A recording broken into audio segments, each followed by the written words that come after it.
رمضان كريم كريم كريم شهر عظيم عظيم عظيم. السلام عليكم ورحمة الله وبركاته. الحمد لله وكفى والصلاة والسلام على نبينا المصطفى وعلى آله وأصحابه ومن تبعهم بإحسان إلى يوم الوفا. أما بعد. Segala puji bagi Allah Subhanahu wa Ta'ala, masih memberikan kita nikmat yang begitu besar. Salah satunya adalah kita dipertemukan dengan bulan Ramadan, bulan yang penuh barakah, bulan yang penuh rahmat, yang didambakan oleh seluruh kaum mukminin di seluruh penjuru dunia, baik salaf maupun khalaf. Dahulu gambaran kaum mukminin menanti Ramadan dengan rindu dan doa yang dipanjatkan kepada Allah Subhanahu wa Ta'ala agar dipertemukan dengan bulan Ramadan. Salah satunya adalah Yahya ibn Abi Katsir rahimahullah. Beliau berdoa, Allahumma sallimni ila Ramadan wa sallim li Ramadan wa tasallamhu minni mutaqabbala. Ya Allah, pertemukanlah aku dengan Ramadan dan pertemukanlah Ramadan denganku, dan semoga amalan-amalanku diterima pada bulan tersebut. Sekarang kita berada di tengah-tengahnya, dan itu merupakan nikmat yang besar datang dari Allah Subhanahu wa Ta'ala. Mari kita maksimalkan dengan memperbanyak kebermanfaatan, beribadah kepada Allah Subhanahu wa Ta'ala. Salawat dan salam kita haturkan kepada baginda Rasulullah Sallallahu Alaihi Wasallam beserta para sahabatnya, keluarganya, dan orang-orang yang senantiasa mengikuti petunjuk beliau hingga yaumul kiamah kelak. Ikhwani fiddin rahimakumullah. Di dunia ini terdapat sepotong surga yang selayaknya bagi kita setiap mukmin mencari surga tersebut di dunia. Surga tersebut bukan merupakan kekayaan harta, bukan banyaknya benda, bukan pula rumah mewah ataupun kenikmatan dunia yang lainnya. Namun surga dunia yang Allah Subhanahu wa Ta'ala siapkan di dunia ini adalah nikmatnya ketika seorang hamba, manisnya ketika seorang hamba beribadah kepada Allah Subhanahu wa Ta'ala. Syekhul Islam Ibn Taimiyah rahimahullah, beliau berkata, inna fid dunya jannah man lam yadkhulha lam yadkhul jannatal akhirah. Sesungguhnya di dunia ini terdapat surga. Barang siapa yang belum memasukinya, maka ia tidak masuk surga akhirat kelak.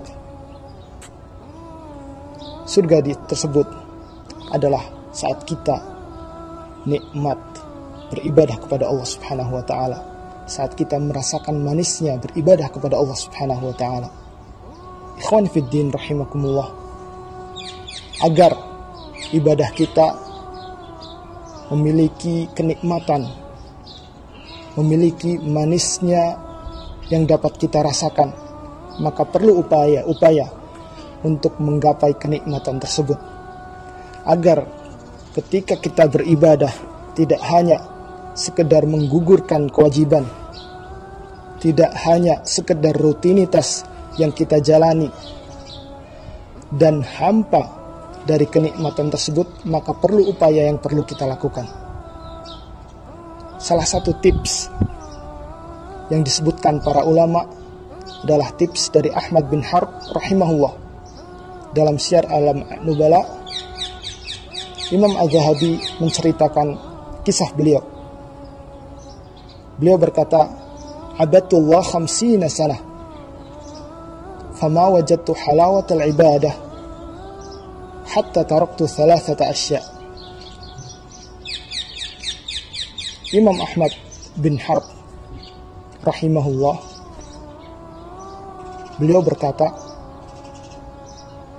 saya beribadah kepada Allah Subhanahu wa Ta'ala 50 tahun. Dalam kurun waktu 50 tahun tersebut, saya tidak mendapati manisnya ibadah illa ba'da taraktu thalathata asya, kecuali setelah saya meninggalkan 3 perkara. Taraktu ridwan nas hatta qadartu an atakallama bil haqq,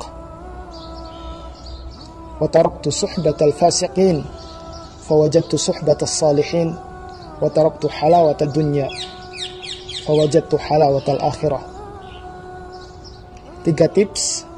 Yang pertama adalah saya meninggalkan ridha manusia sampai saya mampu untuk berbicara kebenaran.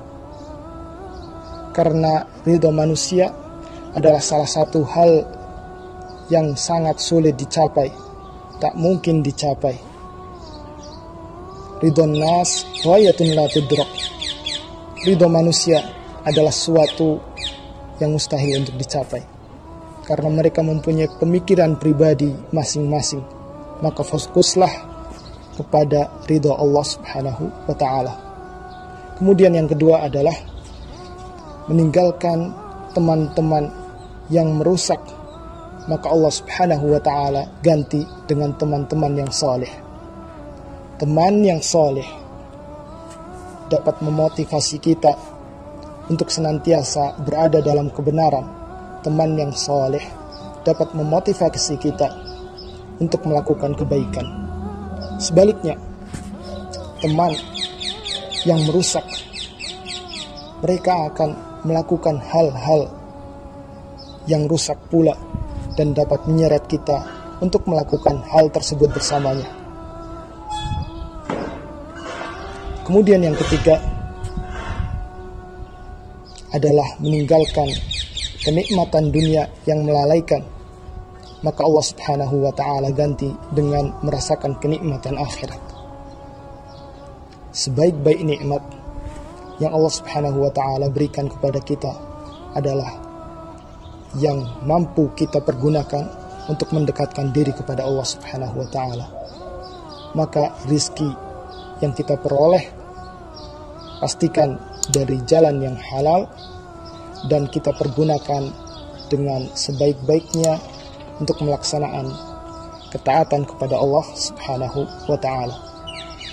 Ikhwan fiddin rahimakumullah, 3 tips tersebut, mari kita berusaha untuk menjalankan tips-tips tersebut agar pada Ramadan ini menjadi madrasah kita latihan, dan setelah Ramadan menjadi kebiasaan kita, dan kita mendapatkan kenikmatan ketika beribadah kepada Allah Subhanahu wa ta'ala. Amin ya rabbal alamin. Semoga yang sedikit ini bermanfaat. Apabila ada kebenaran, itu datangnya dari Allah Subhanahu wa ta'ala, dan apabila ada kesalahan, itu datangnya dari saya pribadi. Assalamualaikum warahmatullahi wabarakatuh.